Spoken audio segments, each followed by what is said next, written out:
Hello friends, this is Raj. Welcome to crazy science. तो शुरू करते हैं।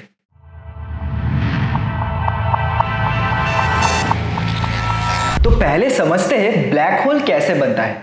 जब कोई स्टार मरने वाला होता है और खुद से कोलैप्स करता है तब ब्लैक होल बनता है। जैसे मैंने मेरे पिछले वीडियो में बताया था, हर स्टार्स और प्लैनेट्स का ग्रेविटेशनल फील्ड होता है, वैसे ही ब्लैक होल्स के भी ग्रेविटेशनल फील्ड होते हैं। जितना मैसिव ऑब्जेक्ट उतना ज्यादा उसका ग्रेविटेशनल फील्ड, और ब्लैक होल्स का ग्रेविटेशनल फील्ड इतना ज्यादा है कि लाइट भी वहां से एस्केप नहीं कर पाता। ब्लैक होल्स के 4 मेजर पार्ट्स होते हैं। पहला है एक्रीशन डिस्क। ये ब्लैक होल का मेन सोर्स ऑफ लाइट है, एक हॉट डिस्क ऑफ गैस जो ब्लैक होल को ऑर्बिट करता है। दूसरा इवेंट हॉराइजन, इसे ब्लैक होल का सरफेस कहा जाता है, एक ऐसा बाउंड्री जिसके अंदर लाइट स्पीड से मूव करता हुआ ऑब्जेक्ट भी वापस नहीं निकल सकता।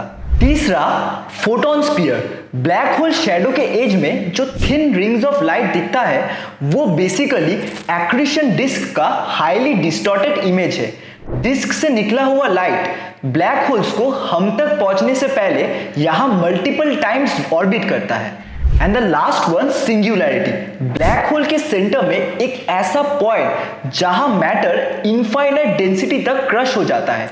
इवेंट हॉराइजन से गिरने के बाद का फाइनल डेस्टिनेशन जहां कोई सरफेस या वॉल्यूम नहीं होता। नाउ आइंस्टाइन के थ्योरी ऑफ रिलेटिविटी से हमें पता है कि मैटर और एनर्जी यूनिवर्स के क्रिएशन का एक अहम हिस्सा है।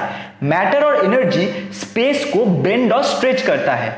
जितना मैसिव ऑब्जेक्ट उतना ज्यादा उसके आसपास का स्पेस स्ट्रेच और बेंड होता है। एक मैसिव ऑब्जेक्ट स्पेस में वैली क्रिएट करता है। कोई भी ऑब्जेक्ट जब उसके पास जाता है तो वो उस वैली में गिर जाता है। इसी वजह से लाइट भी ब्लैक होल्स को एस्केप नहीं कर पाता। आप ब्लैक होल के जितने पास जाओगे वो वैली उतना ही स्टीप होते जाएगा। सिमिलरली जैसे स्पेस स्ट्रेच होता है, टाइम भी स्ट्रेच होता है। सपोज आपका घड़ी बहुत ही स्लो चलेगा एक मैसिव ऑब्जेक्ट के पास in comparison to a lighter object. इसी वजह से ब्लैक होल के पास आपका घड़ी बहुत ही स्लो चलेगा इन कंपैरिजन टू अर्थ।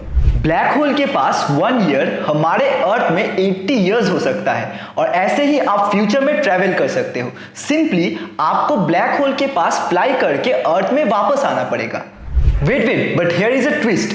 आप ब्लैक होल के जितना करीब जाओगे टाइम उतना ही स्लो चलेगा, और आपका स्पेसशिप उतना ही डिस्टेंस तक एस्केप कर पाएगा जब तक इवेंट हॉराइजन को क्रॉस नहीं कर जाता।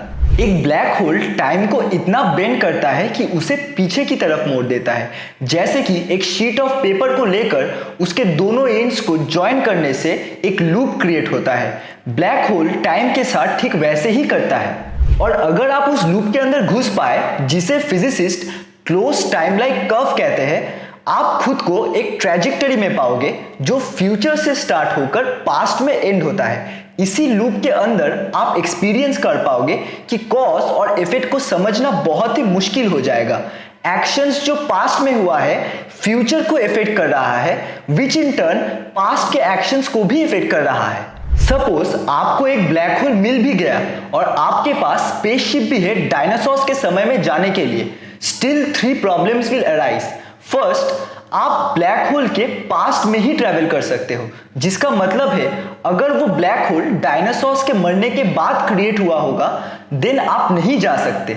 सेकेंड, आपको इवेंट हॉराइजन को क्रॉस करना पड़ेगा लूप के अंदर घुसने के लिए और पास्ट में बाहर निकलने के लिए with light speed, which is next to impossible. And the last, जो सबसे भयानक है, आपको एक्सपीरियंस करना पड़ेगा स्पैगेटिफिकेशन। जिस मोमेंट में आप इवेंट हॉराइजन को क्रॉस करोगे आप एक नूडल के तरह स्ट्रेच हो जाओगे। इनफैक्ट स्ट्रेच होके इतने पतले हो जाओगे कि जैसे एटम्स के स्ट्रिंग उस वॉइड में स्पाइरल घूम रहा है। ब्लैक होल के पास जाने से टाइम तो ऑल्टर होता है, but time travel through black hole is still a fictional thing. So ऐसे ही क्रेजी और इंटरेस्टिंग साइंटिफिक टॉपिक्स के लिए बने रहिए मेरे साथ, और ये वीडियो अच्छा लगा तो इसे लाइक कीजिए, शेयर कीजिए और चैनल को सब्सक्राइब कीजिए और बेल आइकन को प्रेस कीजिए।